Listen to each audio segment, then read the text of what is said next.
professional singer who's going to start us off right today, singing the national anthem. Those of you who have been fighting for years with us, you've heard the national anthem sung the way it's about to be sung before, because you know this wonderful, amazing singer.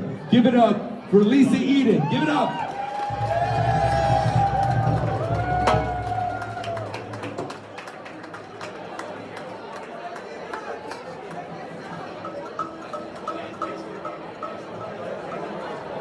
Oh, say, can you see by the dawn's early light what so proudly we hailed at the twilight's last gleaming, whose broad stripes and bright stars through the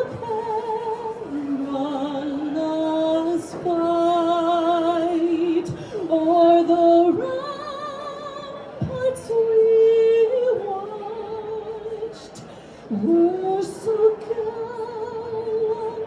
gallantly streaming, and the rockets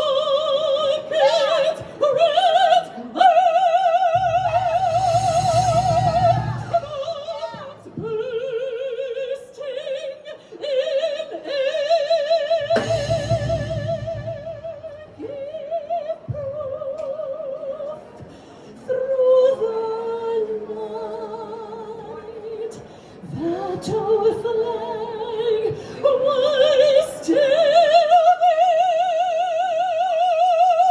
Oh, say does that star-spangled banner yet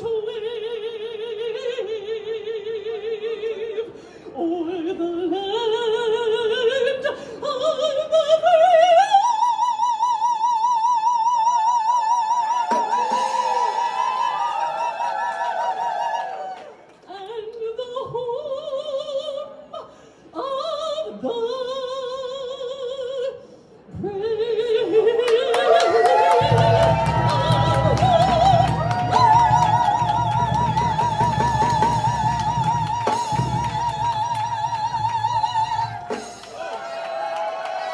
Lisa Eden.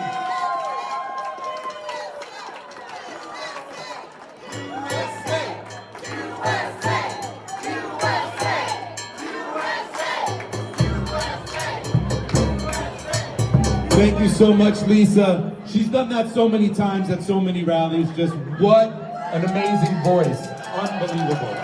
Wonderful. Beautiful. The home of the brave. So I'm going to introduce somebody who's one of the bravest individuals in New York City that I know. Back in 2021, I was fired. I was removed from my job because I refused to get the COVID shot. I was a New York City public school teacher. We held a rally in front of City Hall, and I was trying to get union leadership to come to that rally. Guess what? Union leadership wouldn't show up. But there was one man in Local 100 who was a train conductor, who I got in touch with, and he said, Mike, I'll be there, no problem. He showed up. We had 3,000 people there. Then we went to Albany, we had 4,000 people there. Then we went to DC, we had 40,000 people there. And now, today, this man is the vice president of Local 100 RTO. Give it up for Tramel Thompson.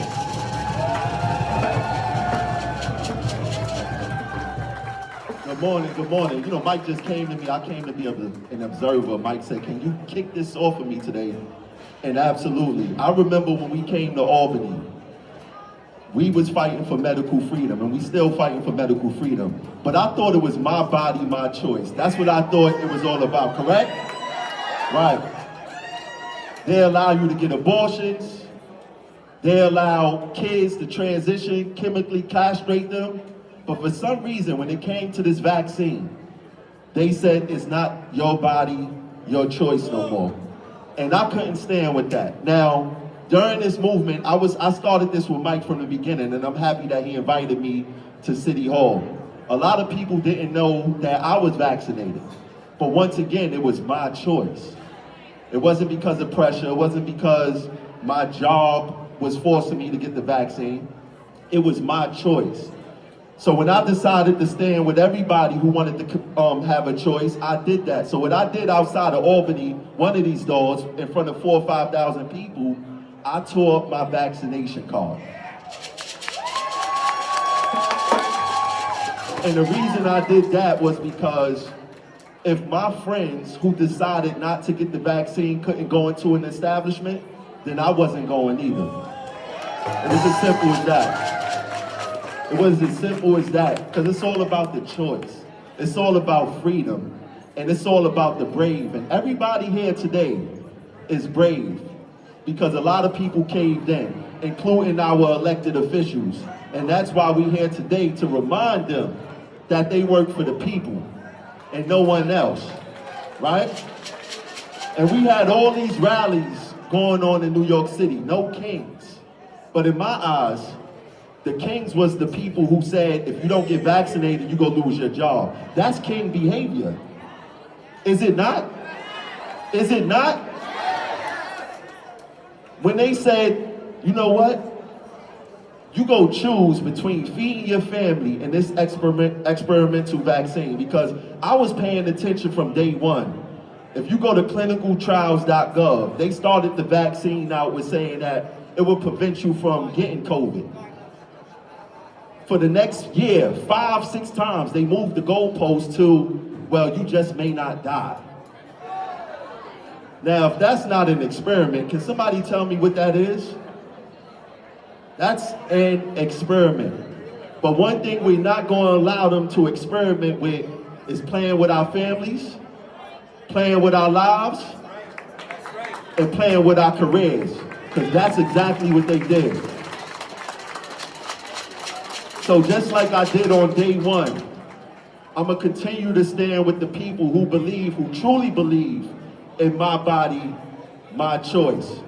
I'm not going nowhere, and we not going nowhere, and this issue is not going to go nowhere. And shout out to everybody who decided to stay in New York City and fight this fight, because we can't fight this fight from Florida. We can't fight this fight from Texas. We got to hold our ground right here and fight this fight. Now I want to ask y'all a question. Who got the power? We got. Who got the power? Who got the power? Now let's go there and let them know who really got the power. Thanks for having me speak.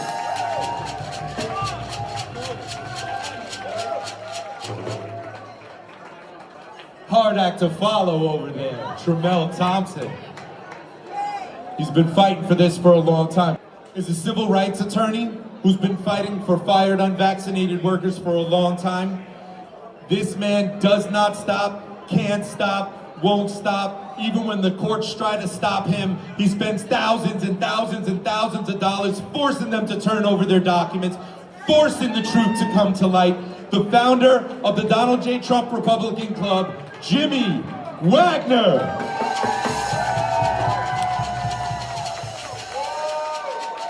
Wow. Thank you so much. First things first, Tremel, let's all give a round of applause for Tremel. Unbelievable. Thank you, Michael Caine, Children's Health Defense. And as I was introduced, I am the founder of the Donald J. Trump Kings County Republican Club in Brooklyn, New York. Let's be very clear, the club is founded on two simple premises. The welding of MAHA and MAGA. MAHA is why we're here today.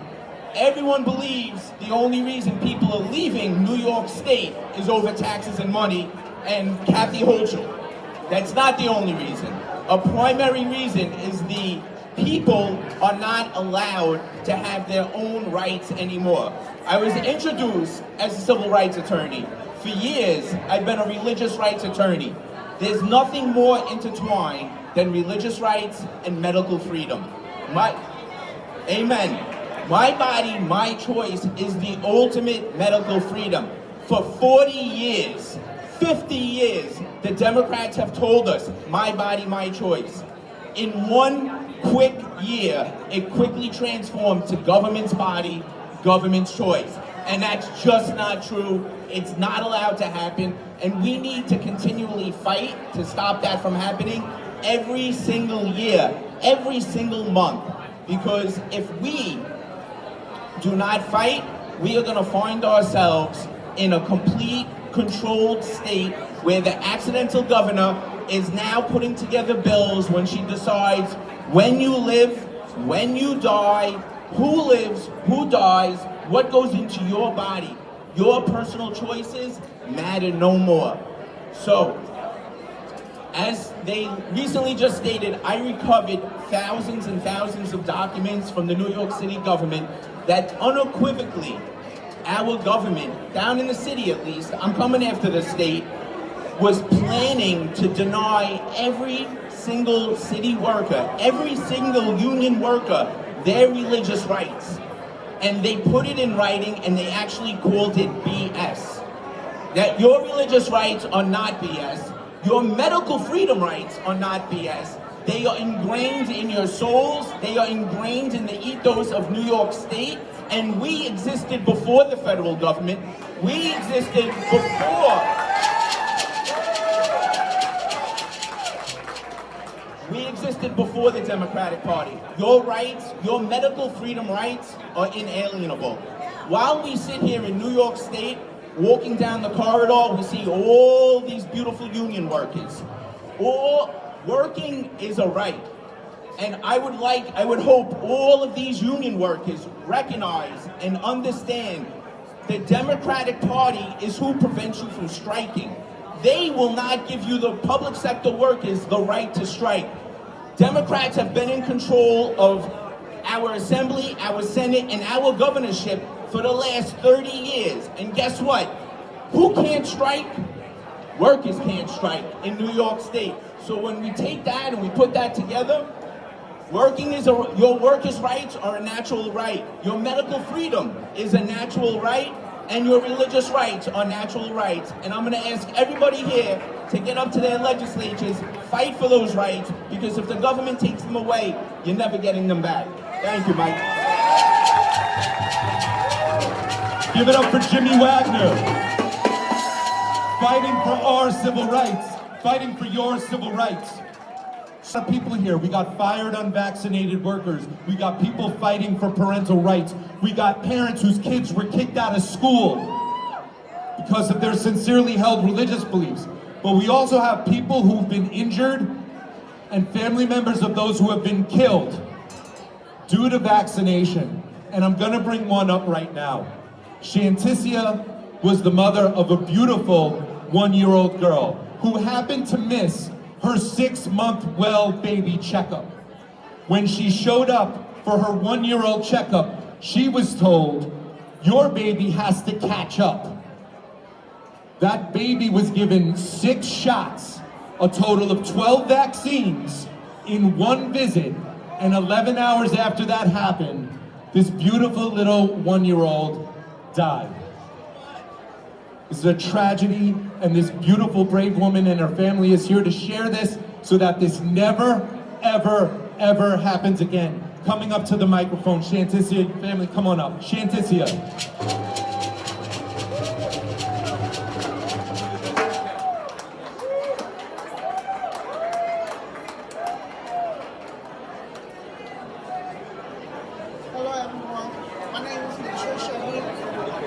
Hello everyone, my name is Latricia Haley, and I'm the grandmother of Sanaya Carter. Hi everybody, my name is Shantisha Nelson, and I am Sanaya Carter's mother. For y'all, how you doing everybody? My name is Kayon Carter. I'm the father of Sanaya Carter.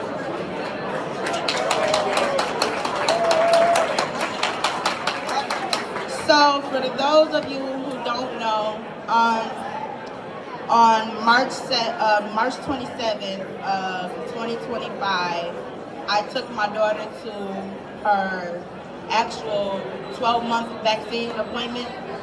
well, it wasn't even an appointment, it was a well checkup. And it was letting me know that Sanaya had missed her 6-month vaccination shot. So by her missing her 6-month vaccination shot, they said that because she was also just turned 12 months, that she had needed to take another vaccine, which is altogether 6 vaccines. I asked them, do they think it was okay for her to take the vaccines because she was already sick? They never checked her temperature or anything. The lady in the office got very irritated and told me like, yes, she has to take these vaccines. She missed her 12 months. She needs to take these vaccines. We let her take them, and we went to go to Ohio for vacation. After I changed Sanaya diaper, I could say probably about 5 minutes later, not even 5 minutes later, someone told me to look in the back seat, and she was seizing, like she was having seizures.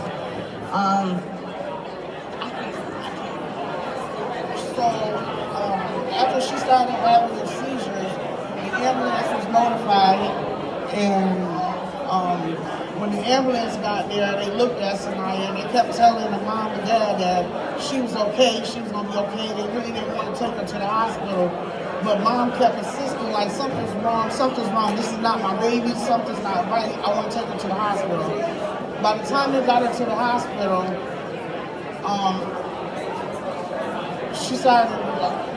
she went into full cardiac arrest, and the hospitals couldn't even understand how a 1-year-old that was fully healthy, nothing wrong with her, could go into a full cardiac arrest like that.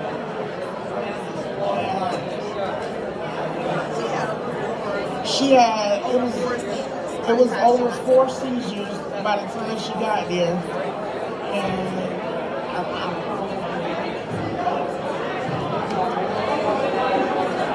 Ladies and gentlemen, in part, we are here today to make sure that this never happens again. We're here lobbying in the memory of baby Sanaya, a beautiful 1-year-old who is no longer with us. God bless this family, God bless Sanaya. And they're gonna be in offices, they're gonna be talking to elected officials. Thank you so much. Thank you so much. Thank you for your bravery and thank you for sharing your story. It's terrible when any life is lost, but the loss of a 1-year-old child is too much. One of the things that I've been learning about, all of us have, is something that MAHA Institute has been talking about called MEVI, Massive Epidemic of Vaccine Injury. This is a reality that a lot of people don't want to face. And coming up to the stage to discuss this, I would like to introduce the president of MAHA Institute, Mark Gordon.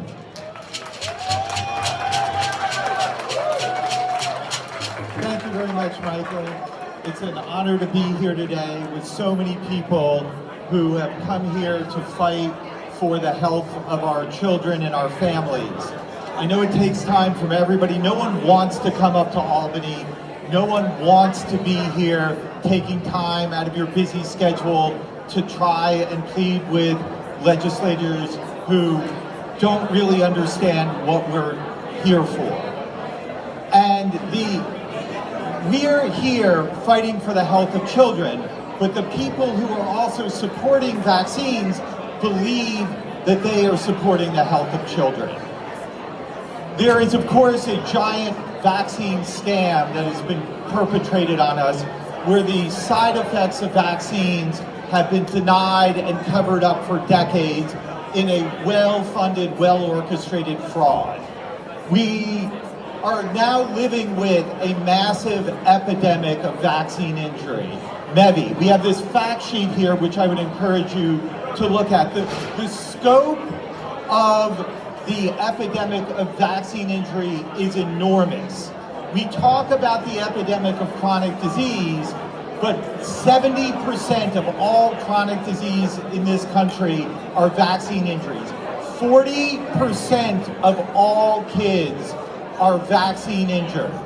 The vaccine injuries are things like allergies, autism, ADD, ADHD, epilepsy, tics, type 1 diabetes, eczema, asthma, so many conditions that most people do not know are vaccine injuries. The scope of the epidemic of vaccine injury is massive. If we can communicate to the wider public, to our elected representatives, the sheer scope of vaccine poisoning that's going on, they will want to run as fast as they can to pass laws limiting access to vaccines. They don't know. We have a very straightforward task to accomplish because the propaganda has been deep. I'm not saying it's easy, but there have been a number of studies that have been done in the past years, and we have some of the highlights on the back of this. If there have been 12 vaxxed, unvaxxed studies, they all show that vaccines cause autism and chronic disease. Every time someone does a vaxxed, unvaxxed study, they find the same thing. The signal is overwhelming. It's only through massive fraud that people have been able to deny this link. The exact same people who told us that Agent Orange was safe for soldiers in Vietnam are the same people who are saying vaccines are safe for our kids. It is literally the same playbook that the tobacco companies ran for decades, covering up the links between cigarettes and cancer. It's the same playbook they ran when they said that opioids were not addictive. And we need to expose this and communicate clearly and directly just how serious this epidemic of vaccine injury is. And this is a message that's overwhelming. A lot of people are shocked to hear that they could have been lied to. And I don't expect that everyone's going to suddenly turn around and say, no, everything I've heard my whole life has been a lie. But they have to start hearing the truth, and we are the ones that are start bringing it to them and saying it clearly, not trying to soften the blow, not trying to talk around it, not trying to say that if we somehow are gentle enough in our approach, they're going to get it. That's not true. We have 1.4 million kids in America are being given chronic conditions by vaccines each year. This is a massive problem. It is the largest health problem in the country, and we need to speak of it as such and talk about it and get our legislators to realize just how serious this is. And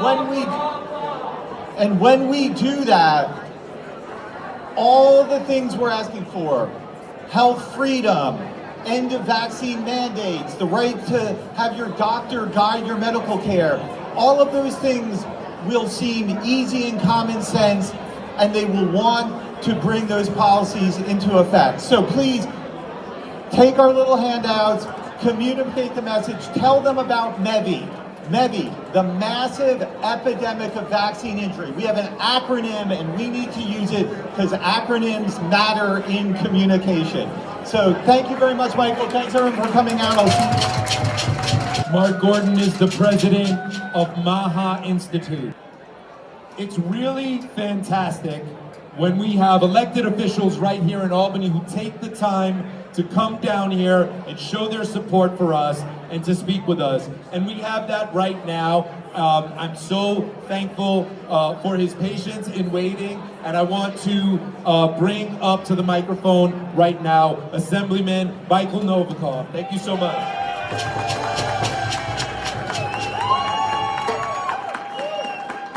Hello, healthy people. How are you? Well, first of all, thank you for your fight, because your fight is right. My name is Michael Novikov. I represent Southern Brooklyn. Someone here from Brooklyn? Brooklyn in the house? Okay, very good, very good.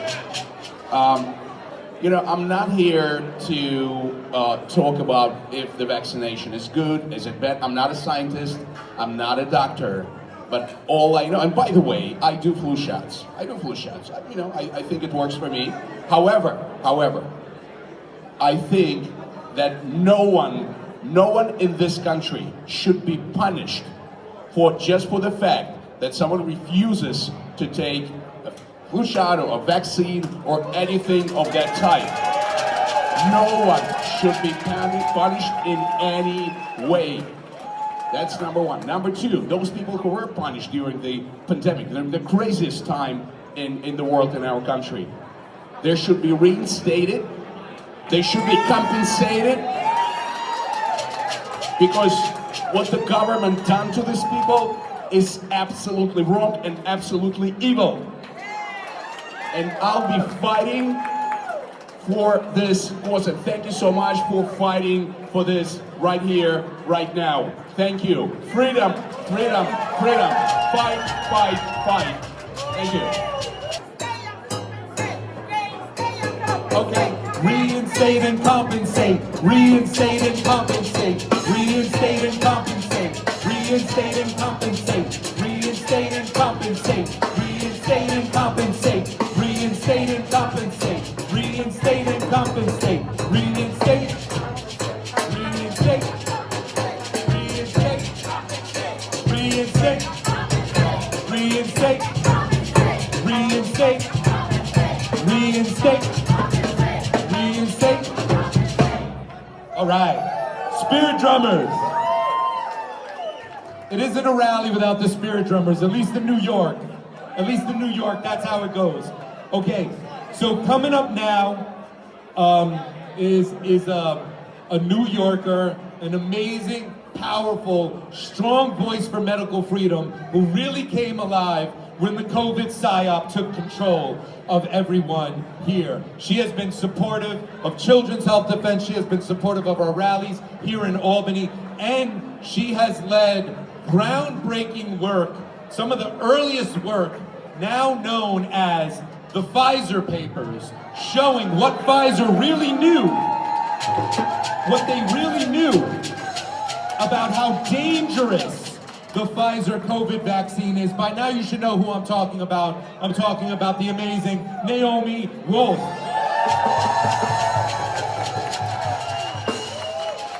Thank you so much. Thank you. Can you all hear me?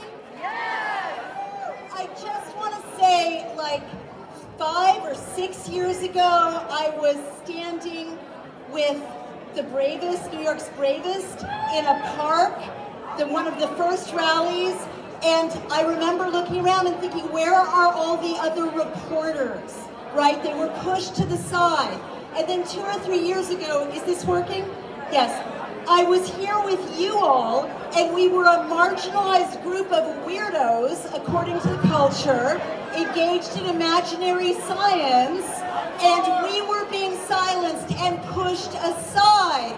Now, an historic alliance, as Jimmy Wagner pointed out, between MAGA and MAHA has changed the face of leadership in this country, and you all are setting the national agenda. So thank you. And thank you, Children's Health Defense, without whom none of this revolution would have happened, peaceful revolution. So I'm gonna have to move fast. I was canceled in 2021 for accurately reporting on menstrual damage from the Pfizer injection, that women were describing themselves. I'm a feminist. When women say something is happening to their bodies, you're supposed to listen. No one would speak to me. Only the independent media would at that point, and conservative podcasters said there are 450,000 documents being released because of a successful lawsuit by Aaron Siri, but no one has the time to go through them. You'll do it, right? And it was live, so I said, of course I will. I had no skills to do this, but 3,500 doctors and scientists gathered together to read through these documents and issued 109 reports. And they documented the greatest crime against humanity in recorded history. And many of you and your loved ones are dealing with it. I'm going to zip through what Pfizer knew. Pfizer knew a month after rollout that the vaccines didn't work to stop COVID. In their words, it was vaccine failure, failure of efficacy. So all the suffering you all endured, all the lost jobs, all the worries about paying the mortgage of New York's bravest, New York's finest, New York's teachers was based on a lie from the start.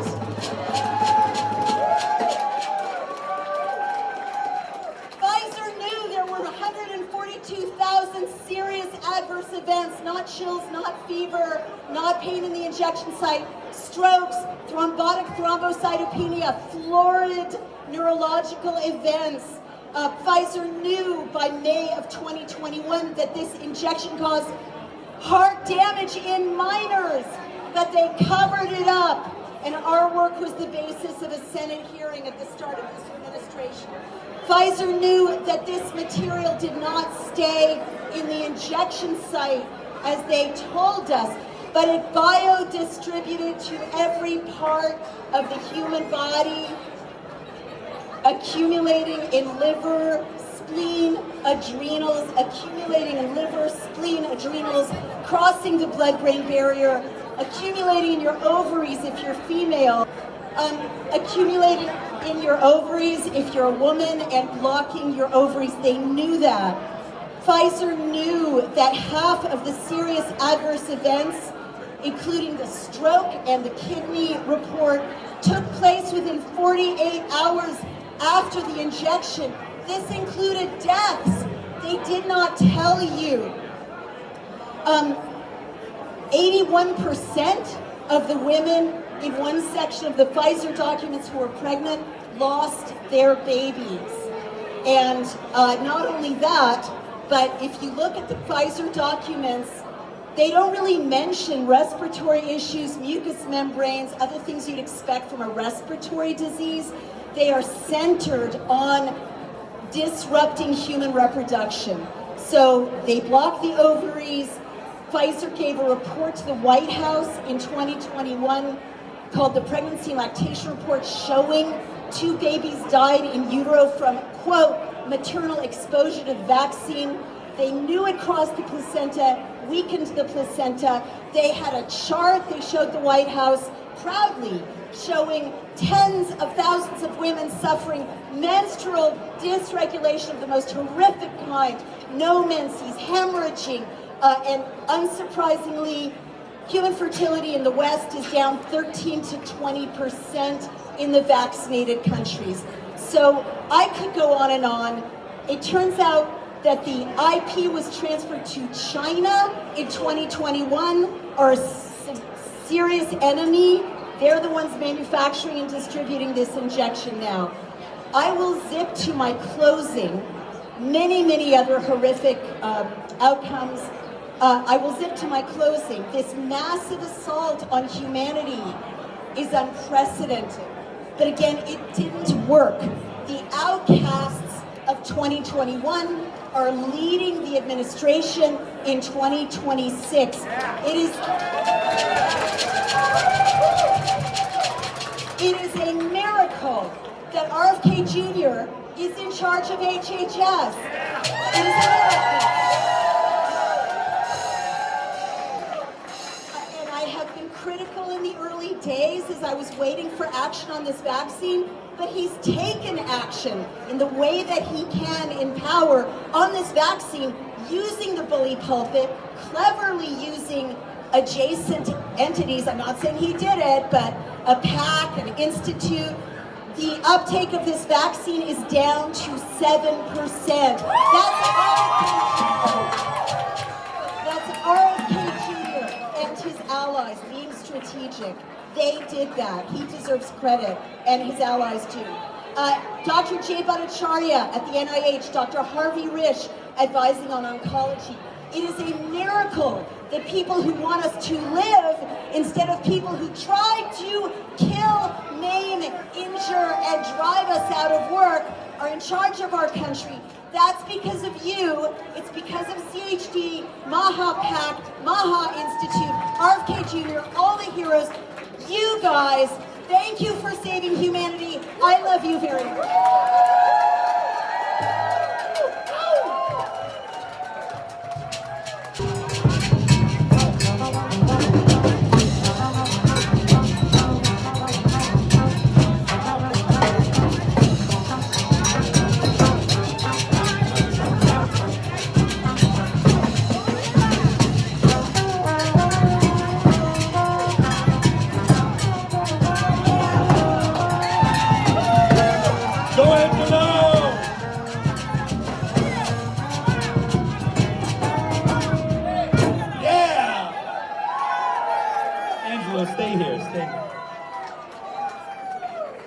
We have fun. You gotta have some fun. You gotta have some fun. So I just want to bring up now two amazing warriors fighting for parental rights, fighting for medical freedom. I want to bring up Gina and Angelo. Come on up.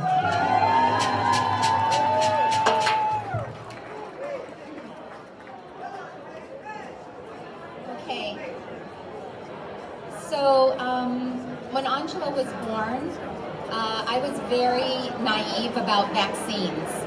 I had found out during my pregnancy that Angelo would have Down syndrome. So I was very focused on preparing for that and what would unfold. I didn't know what was ahead.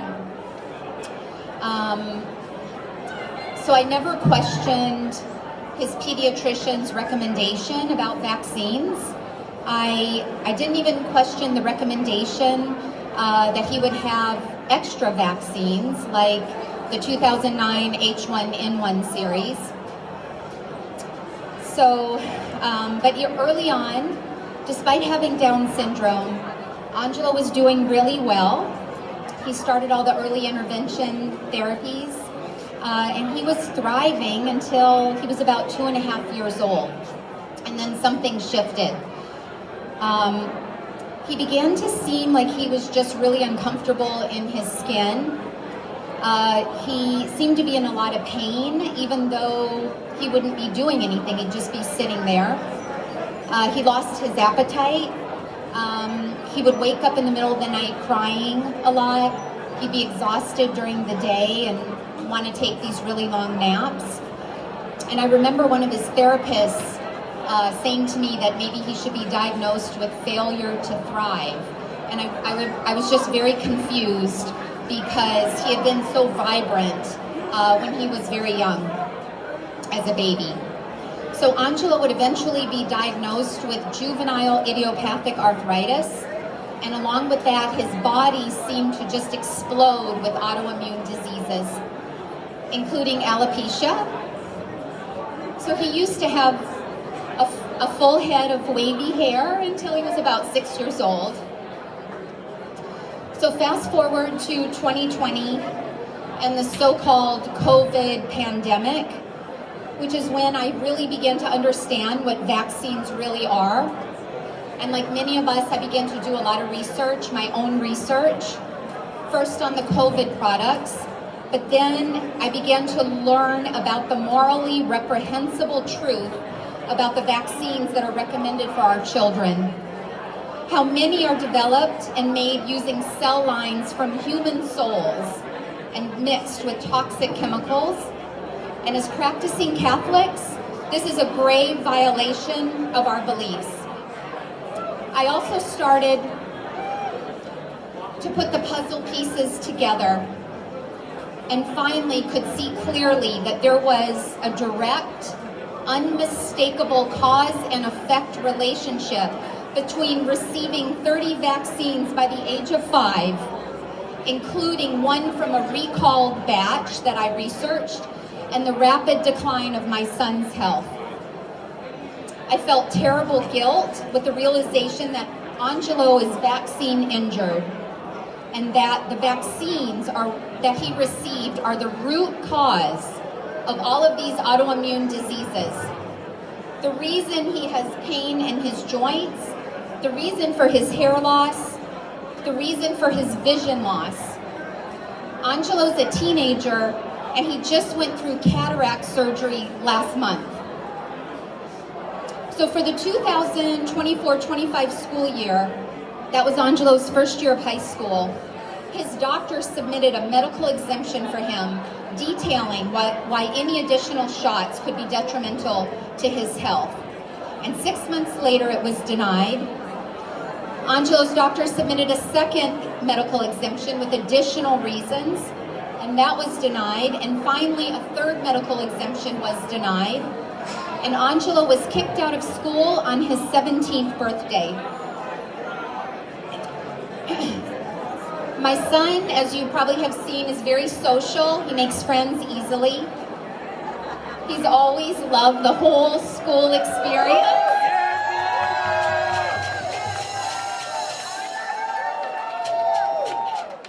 At one time, his nickname at school was the Mayor because he knew everybody's name, including the lunch lady and kids in other grades. And Angelo's being raised by a single mother. And so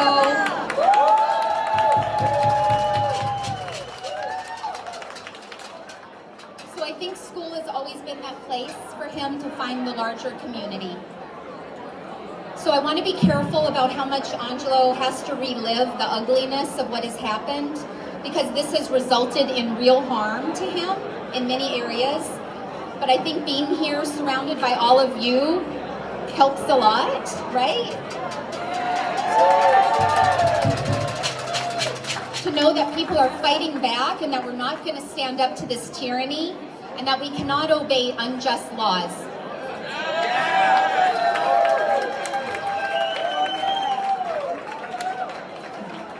So as his mom, I do have tremendous anger because I believe that Angelo experienced real evil that was intended to hurt him and me due to our beliefs. So anyway, with that said, I'm going to let him say a few words. There's been a tremendous emotional toll. He didn't get to finish the 9th grade. He's currently being homeschooled.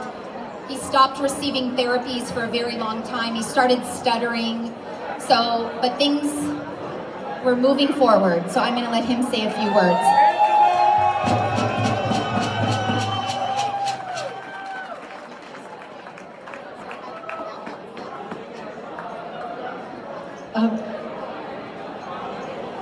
I was kicked out of my school. I feel awesome. I miss my teachers and my friends and my therapists. Yeah, that's it. And I always proposes to play some guitar. He was learning to play the guitar for a performance. Yeah. I don't have any promise to have it. He never was able to give that performance. He still talks about it. Understand.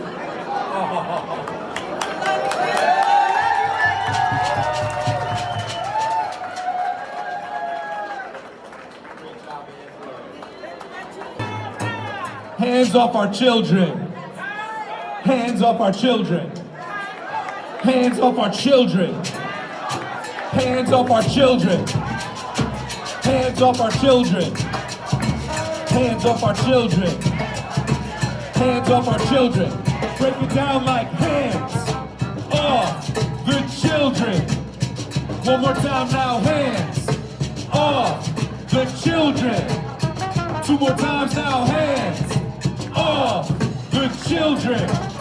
3 more times now, hands off the children. Hands off the children.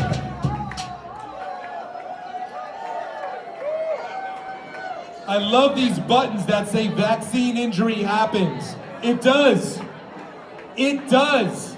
Everyone admits it, but then they lie about it. Vaccine injury happens. It happens to babies, it happens to children, and it happens to adults.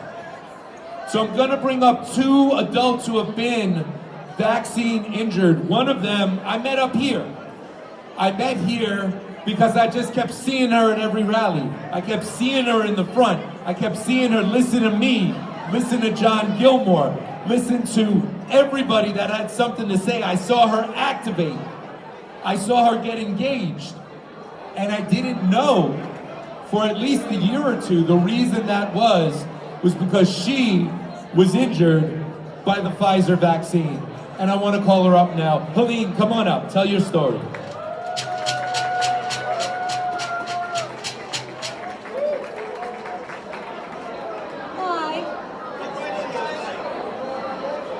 My name is Helene Shook, and thank you all for having me here. So I'm really nervous, but I really wouldn't be here without any of you, because I mean I was injured by Pfizer back in 2021, and due to pressure from family and friends, you know, I saw some of the research, and I saw how bad it was. I was like, this isn't gonna work, you know. we haven't studied this long enough, but you know, some things you do for your family, and sometimes it doesn't work out. And with that, I was no one around me, but knew about these injuries, and so it was all of you. I was looking it up. I couldn't find anything, and that because of the censorship was working at the time. It was working. It wasn't telling us about these injuries. I had no idea I could have a seizure. Because at 5 minutes after injection, I had seizures, and they never stopped. And I was subsequently diagnosed with epilepsy, heart arrhythmia, POTS, tinnitus, and I eventually had a blood clot. And it was these rallies when I realized that people cared. People knew about it. I met people that were not just injured from the COVID vaccine, but from other vaccines. You met people that lost their child, like today, like that family. Wherever you are, that should have never happened. That should have never happened. We've known this for decades, and I have 15 years in healthcare as a EMT. I was a cardiology technician. I went to paramedic and nursing school. And then finally I got a degree in integrative health professions. No one told me you could have a seizure after a vaccine. No one told me about any of this. And that's wrong. That is so beyond wrong. And we're still suffering today. We lost 3 vaccine injured people this month alone that I know, through social media, because they're not being cared for properly. We have to educate the doctors, and that is backwards. They need to be helping us. To me, it was very confusing when the government didn't drop what they were doing to look at these injuries. That is insane. And then for it to be mandated, if you're going to be mandated something with a side effect of death, we got a problem. And that is. And it's all of you that have given me the courage to come here.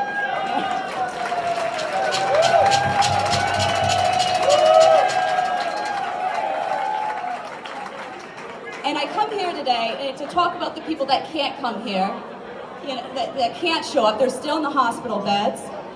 Even someone, I don't know if you've heard of Cody's Law down in Florida. Cody, he just suffered his 5th stroke. I mean, we have to be doing something. We demand that something be done. We demand that the liability shoes, we're done with it. Yes. We're done with it. I'm not going to level playing field and free market. If their vaccines suck, then it needs to go. Yes.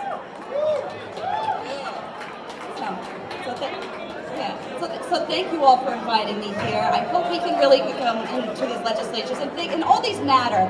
Thank you, Michael. Thank you all for showing up, because once again, I felt so alone, and I don't want anyone to feel alone ever again, because sometimes it just takes one person to say, you know what, I didn't take it either, or I'm not going to take that.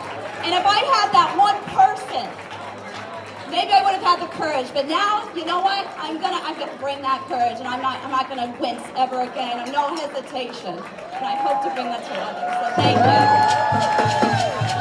Give it up for Helene.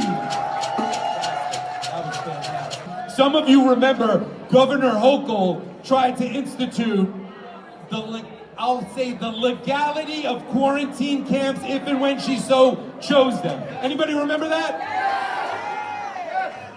One woman stood up, one woman said no, one woman went from being your average New York attorney to a hardcore civil rights attorney. Give it up for Bobby Ann Cox!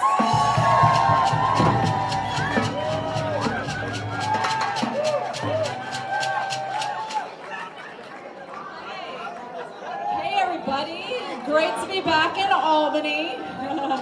Thanks for coming. So yes, my name is Bobby Ann Cox. I'm an attorney here in New York State, and for the past, 6 years now, have been pushing back against New York State government for all of their incredible overreach, infringing on your rights on a daily basis. They're doing it right now, I'm sure, upstairs and in the other buildings here in Albany. So yes, Michael mentioned the quarantine camp lawsuit.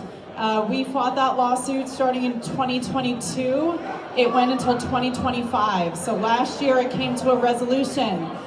We were able to ultimately stop Hochul and her Department of Health from instituting their regulation. They wanted to be able to put you into a facility of their choosing for however long they wanted with no proof that you were sick. And they wanted to do this to anyone, no matter their age, no matter where you were from. And they wanted to do it illegally. They did not have the power as per the Constitution. They just gave themselves that power. And they did it in contra, meaning in conflict with our New York State law from 1952, which is our quarantine law, full of due process protections. So we stopped them. They appealed that case. Thank you. They appealed that case, and the courts, a panel of judges that are appointed by the governor, overturned our win and said, nope, you have no standing. You can't bring this case. So we tried to appeal to the highest court. They didn't want to hear the case because they knew we were right. So where it stands today, folks, is that there is no quarantine regulation today. However, because of what that intermediate court did, technically they could reinstitute that regulation if they wanted to. So we have to be super diligent about what's going on in New York. Another case that I fought that was a pretty prominent case was against Prop 1. Do you guys remember Prop 1? So we brought a lawsuit to stop Prop 1. We said that the Democrats illegally put it on the ballot. We won that lawsuit in the spring of 2024. However, they appealed. Of course, the legislature, Kathy Hochul, they appealed our win. And the same appellate court with appointed judges appointed by the governor overturned our win. And then the state's highest court didn't want to hear the case because they knew we were right. So that's why you saw Prop 1 on your ballot in November of 2024. And unfortunately, though we tried gallantly to push PR across the state on the lie that Prop 1 was, unfortunately, it passed and it became part of our New York State Constitution. So today in New York State, our Constitution is altered because of that lie of Prop 1. They said it was all about abortion and enshrining abortion rights in the Constitution. The word abortion never appeared in Prop 1, folks. That was a lie. It was about putting in a laundry list of DEI into our Constitution. So what we need to do now, we have the opportunity to replace Kathy Hochul. It is an election year. November is an election year for not just governor, but the Attorney General, so we can replace Tish James. And we can replace all of the New York State senators, all of the New York State Assembly members. They are all up for election this year. We need to have our congressional seats. Those are also up for election this year. House of Representative seats. We need to keep the ones we have, and we need to pick up some more. So please, everybody, the takeaway from today is you want your rights, you want to preserve your constitutional freedoms, you want your medical freedom, you need to be active between now and the first week of November, and you need to make sure that we are backing these people that are going to fight for us in Congress, in the New York State Senate, in the New York State Assembly, and in the governor's mansion. So please be involved. Do something. Everybody can do something. Follow Children's Health Defense. Follow Teachers for Choice. Follow Uniting New York State. Follow me on Substack. Just go to substack.com and type in Bobby Ann Cox. I keep you updated every week on things that are going on in the legal world. So please get involved, and I will see you all on the campaign trail. Thank you. Bobby Ann Cox, thank you so much. Disclaimer. Children's Health Defense does not support nor oppose any candidate for any office, but we do support everyone who supports medical freedom. Give it up for Bobby Ann Cox one more time. She supports medical freedom. One of the biggest moments in the COVID fight in New York City was when first responders and firefighters marched 20,000 over the Brooklyn Bridge against the COVID shot mandate. Yeah, give it up for that. These buttons you have, vaccine injury happens, it does happen. And it happened to multiple of New York's bravest. O'Brien Pastrana took a shot and was injured. And New York City forced him to take the second shot. And he was catastrophically injured. Thank God for O'Brien speaking out. Thank God for his attorneys. Thank God for Bravest for Choice. They're all here. I'm gonna call up now O'Brien Pastrana and Bravest for Choice. Come on up.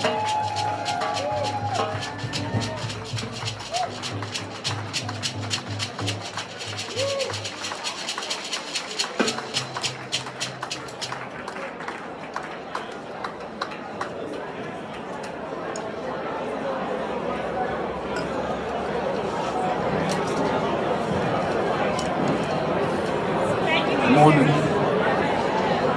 Thank you. Just bear with me. I'm gonna try my best to get this out. I'd like to begin by thanking CHD, Bravest for Choice, Naomi Wolf, Teachers for Choice, everybody else that's here, for giving me the opportunity to speak, not just for myself, but for the many others whose lives have been permanently changed as well. At 20 years old, I joined the New York City Fire Department as an EMT, with the goal of one day becoming a firefighter. I wanted to serve my community and be part of something bigger than myself. In 2013, after years of waiting, I was promoted to firefighter, and it was the proudest moment of my life. When COVID hit, like every emergency, we show up and we do our job. But I had concerns about this shot. It was developed too quickly. I didn't feel it had been fully vetted. I even spoke out publicly about these concerns. Still, as the mandate approached, I fell back into a corner, torn between my beliefs, my medical freedom, and my responsibility to provide for my family. On October 29, 2021, I reluctantly took the shot, and almost immediately I had an adverse reaction. I was hospitalized multiple times with severe symptoms, shortness of breath, chest pain, extreme fatigue. But despite this, I was told it was not related to the experimental shot and was encouraged to continue additional doses. After my second shot, I ended up in the emergency room again. That's my third time. Oxygen levels could not stabilize and my condition worsened. On January 6, 2022, a cardiologist told me something I never expected to hear, that I had myocarditis and my career as a firefighter was likely over. I was only 36 years old. I'm 39 now. He was right. I was eventually diagnosed with myocarditis, anaphylaxis, heart failure, heart scarring, and later small fiber neuropathy and dysautonomia. Conditions that affect my daily life every day. Despite this happening under a mandate, I was told by the New York City Fire Department that I had known the risks and I was forced to take a lesser disability.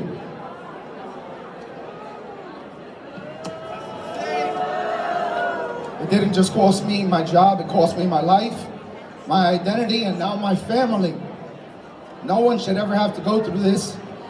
Many people feel the same pressure I did, the pressure to choose between their health, their career, and their future. That's why I speak out for those who cannot and those who are still afraid to do so themselves.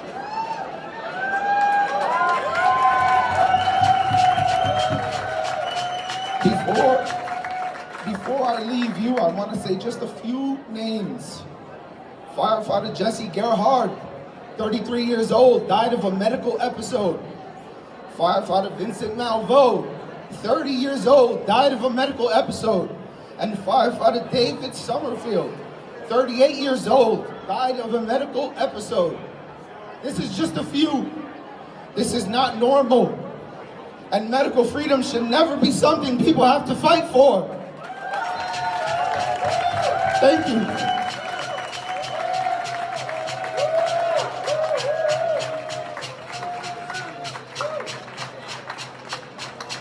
God bless New York's bravest. Next up is one of O'Brien's attorneys, actually, and my attorney. When New York State, Kathy Hochul, implemented a vaccine mandate for medical professionals. 36,000 medical professionals lost their job in New York State. Boo is right. New York State's hospitals were devastated. Patients' rights ignores who cares about health in New York, not Kathy Hochul. Children's Health Defense sued Kathy Hochul in New York State.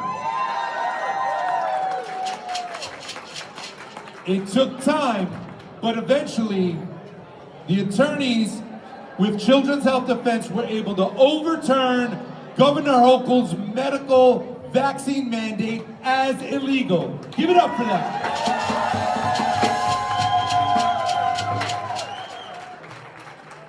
The woman, the civil rights attorney who led the charge on that was Sujata Gibson. Give it up for Sujata.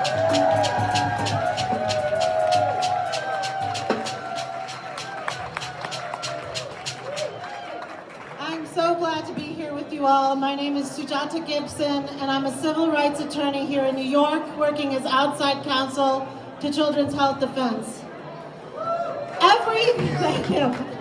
Everything that I work on is really for something very basic. I work with families and people to try to make medical and religious decisions about what happens to their own bodies and their children's bodies. These rights are the most basic constitutional rights we have. In fact, the right to protect ourselves from harm has been considered what they say antecedent to even having a functioning society. And yet New York has been trampling them. You heard from Mr. Pastrana, a decorated firefighter who was forced to take the second COVID vaccine shot after his own agency recognized he had ongoing severe anaphylaxis from the first. What they told him is that they didn't care because unless he gave them a laboratory test showing he was allergic, they would not honor any medical exemptions. Their own records showed that they knew it was a vaccine injury. The judge saw that. They also admitted that he couldn't get an allergy test because he was on immunosuppressants for his ongoing severe anaphylaxis. They didn't care. They denied him and he had to take the second dose and he's almost died from that and he has heart failure. Now the Judge Kogan, who saw that decision said, yes, it's very regrettable that he got hurt, but that's public health and it's okay. We don't think so. We've taken this to the Second Circuit and our reply is due next week and we're gonna fight for him hard.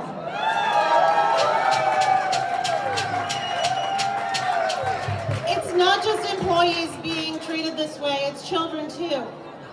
Last year, Children's Health Defense and I took on the case of Sarah Doe, a child in New York who was badly injured when forced to take 18 vaccines over the course of a couple of months after the repeal of the religious exemption. 7 doctors said she couldn't take her last shot, the third hepatitis B shot, the only one she's missing. 7. The school refused each of them. She even went on her own with a different family member because her mother wouldn't take her to try to secretly get vaccinated at a walk-in clinic. They concocted a plan not to tell the clinic about her health history or all of her injuries. The walk-in clinic could tell just looking at her. They refused. They said, you're contraindicated, you could die. We gave that information to the school still refused, and they were backed up by the New York State Department of Health in that decision. That's not public health. That's cruelty. Murder. It's attempted murder.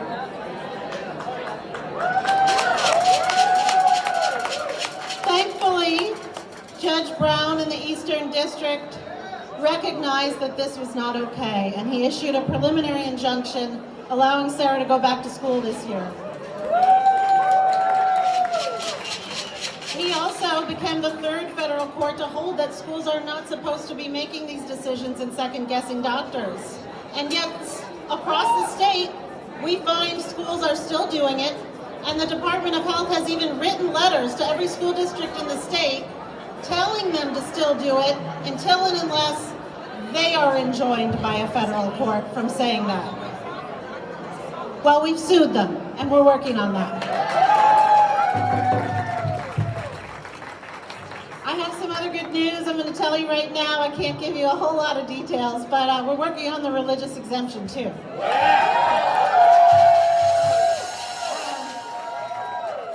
There's been a lot of great case law in the Supreme Court going our way on parental rights and religious rights in schools that has cleared away a lot of the roadblocks that have made it hard. Aaron Series case, got an amazing momentum going when the Supreme Court took the case, reversed this New York court's, the federal New York court's decision dismissing the case and put it back on their docket to reconsider in light of this new case law about parental religious rights. But we have more news than that. So Children's Health Defense has brought a suit as well. Children's Health Defense versus McDonald, fighting for an injunction for all children, not just the Amish children in that case. And we've also brought some other lawsuits. And just yesterday, it's a narrower issue, but a federal court just issued a temporary restraining order requiring a school district in New York to allow a child to join a club, a school-sponsored club, without vaccination due to his religious beliefs.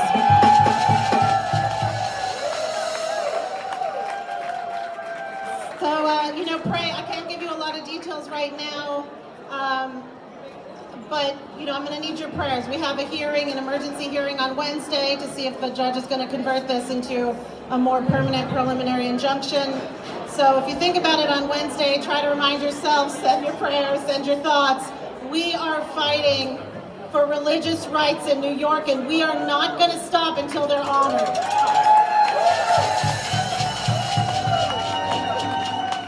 But more important even than that, we're fighting for the rights of parents to make these decisions.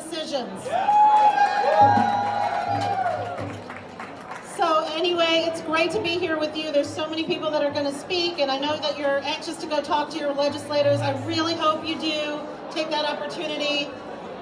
We have the momentum now.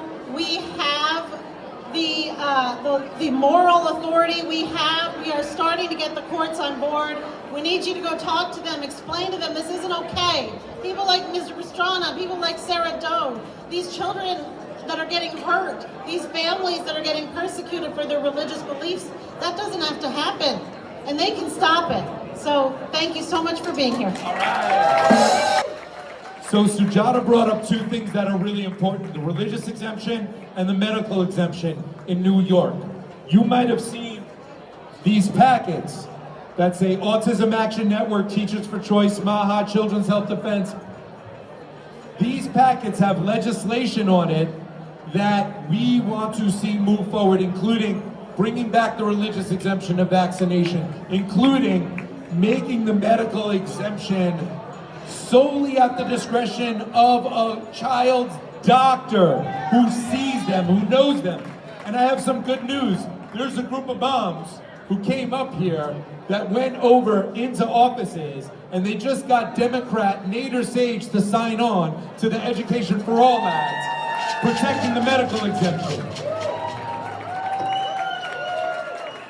That's what you can do. That's what we can do.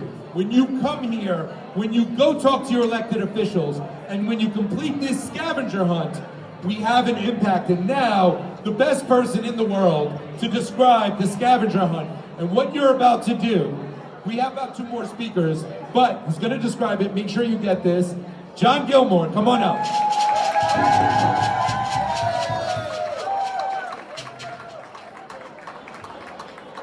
Wow, great energy here today, huh? This is excellent. Thank you for coming.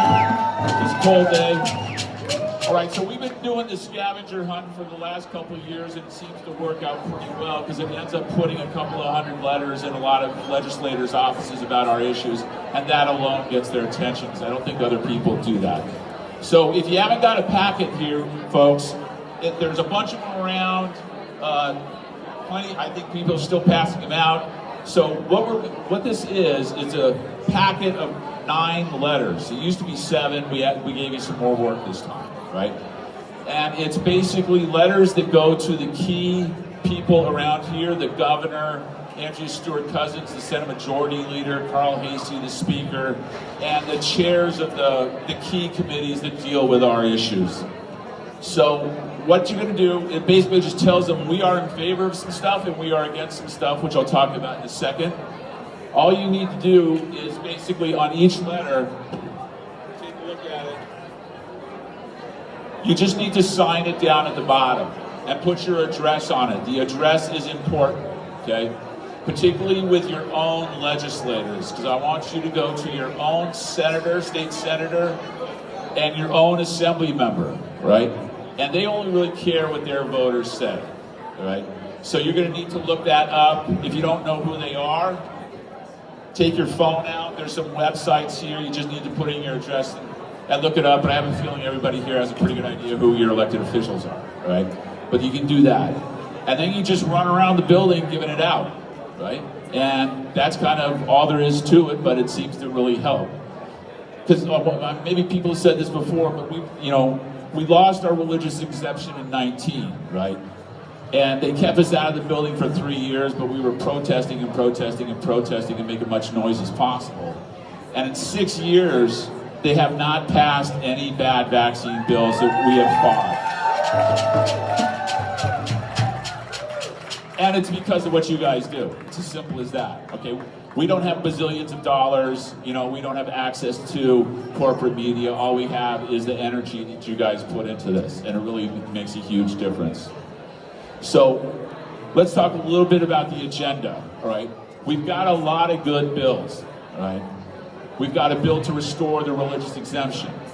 We've got a bill that would forbid anybody except for a doctor of a patient to make a decision about a medical exemption. No more denying medical exemptions by coaches and school nurses and superintendents and all that kind of thing. We've got a really interesting bill in here that it gets around the ban of suing people who get injured by vaccines.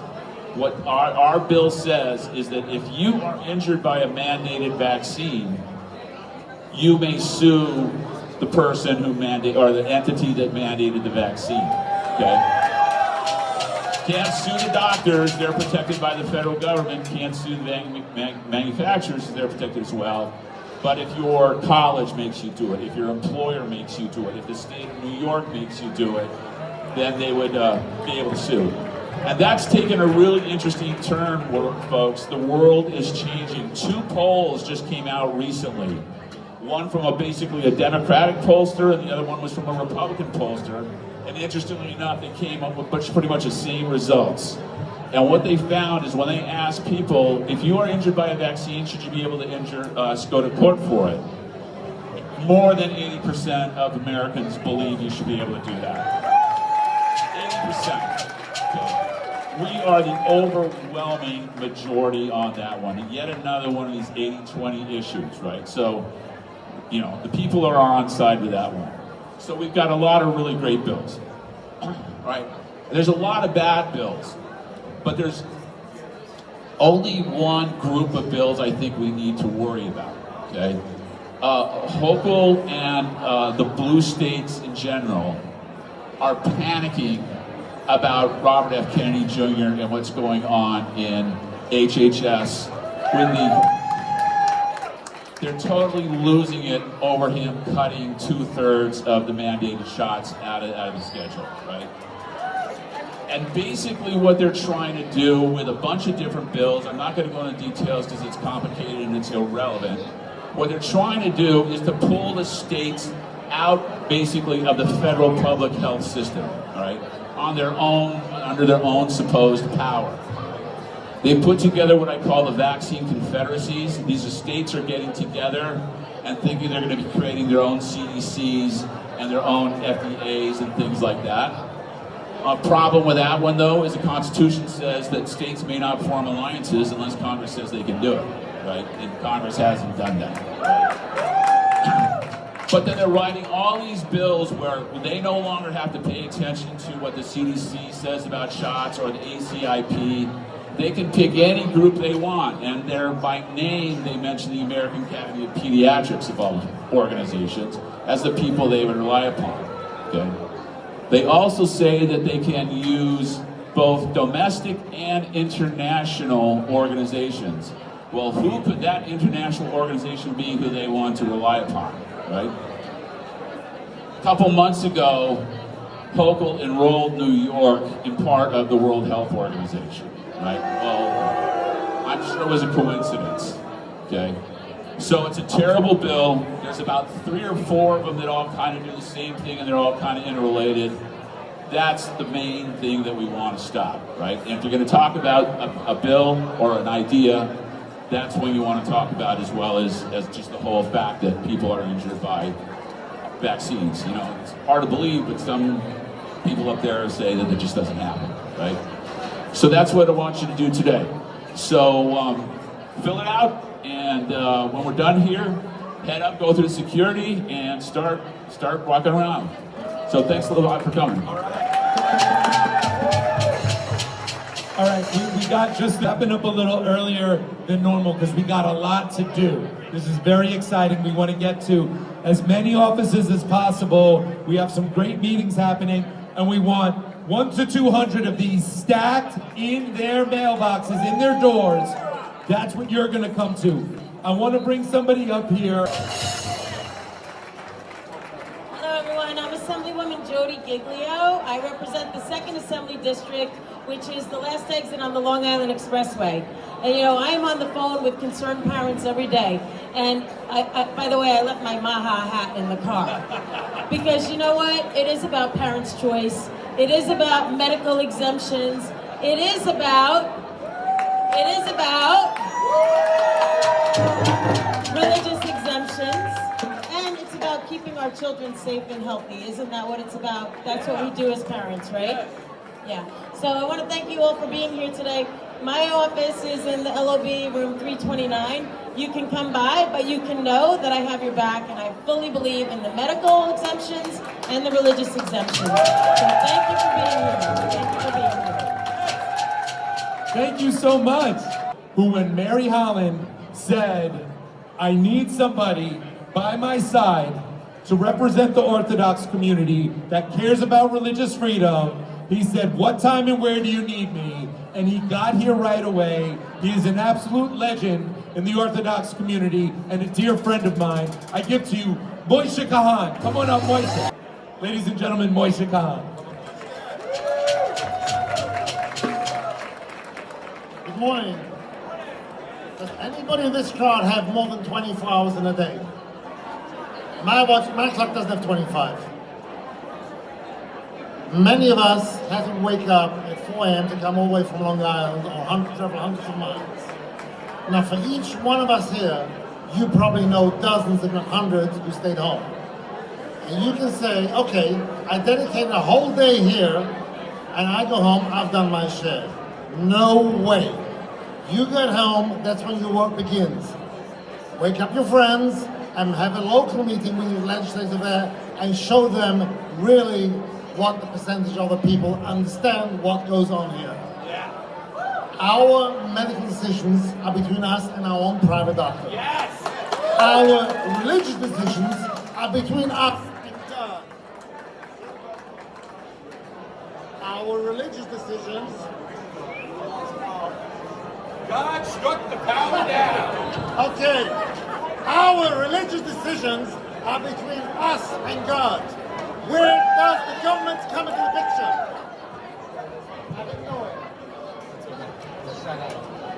Okay, I'll say it a third time. Our medical decisions are between us and our personal doctor. Our religious decisions are between us and God. Where does the government come into the picture? Who gave them the right? Okay. God bless you all.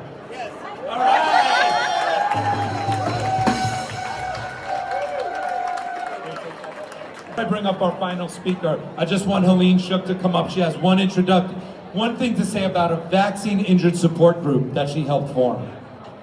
Thank you. I'll be like 5 seconds. Since no one is like in the health community, we've all been abandoned. I started my own support group for that vaccine injured, or for anyone with in the medical freedom movement who you just want to communicate about some of these things. We meet on holidays because a lot of us are still not invited out to our families because we're not willing to get the latest booster. So let me know. My name is Helene Shook. You can we can join the support group on my Facebook, or I'm on Helene Healing Truth on Instagram. Thanks again. Thank you so much. Helene Healing Truth on Instagram. Helene Healing Truth. One last speaker. This is definitely a case of the best for last, without question. When Robert F. Kennedy Jr. moved on to head the federal health agencies, one of the things that he did is he officially left the organization that he founded, Children's Health Defense. Those are some big shoes to fill.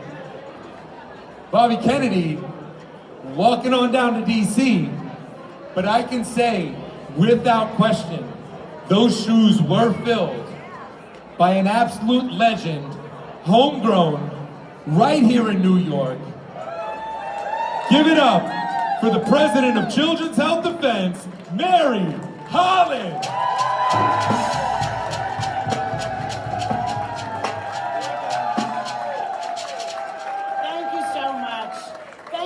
For showing up. Thank you for coming. This movement would be nowhere without you.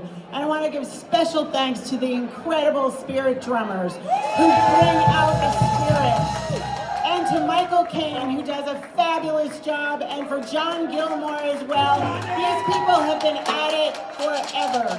And we are so grateful. We would be nowhere without John and Rita and Michael making the difference, bringing us together, and making sure that we go do what we need to do. I know, like all the rest of you, I sort of incorporate everything that's been said so far. We're so sick.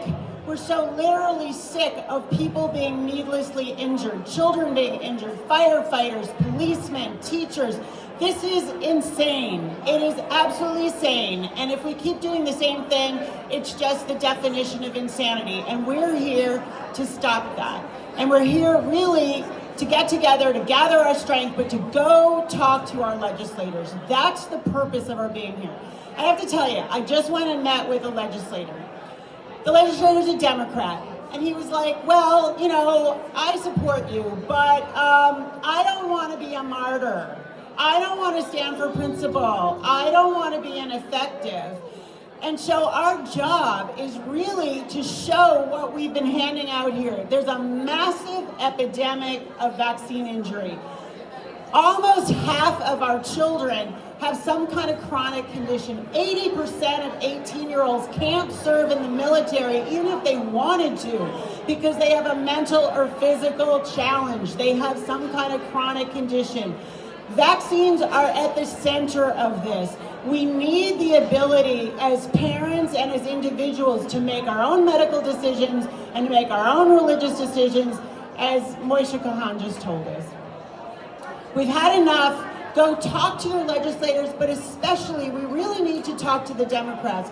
We need to help them understand that the polls, as John Gilmore just pointed out, have shifted. People are with us. This is not a fringe issue. Parents' rights, religious rights, medical rights, it doesn't get more basic. Like Sujata Gibson says, this is First Amendment territory. This is even antecedent to the Constitution territory. We can defend ourselves from harm. There's no question that vaccines can cause permanent injury and death.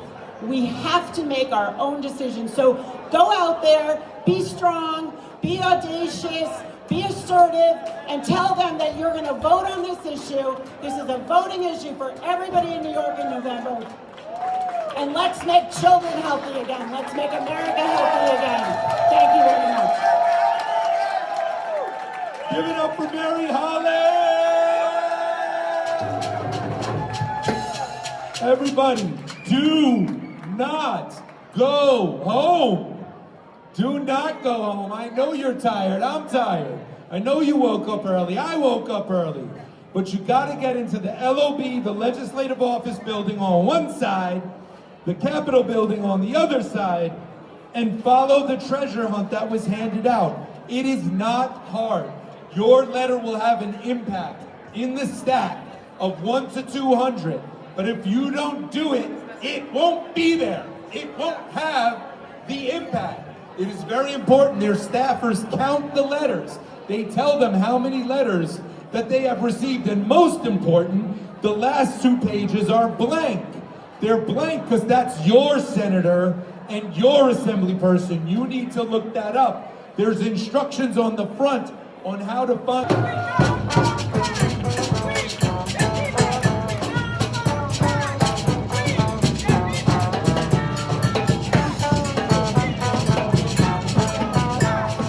We, the people, will not come back. We, the people, will not come back. We, the people, will not come back. We, the people, will not come back. We, the people, will not come back. Thank you so much.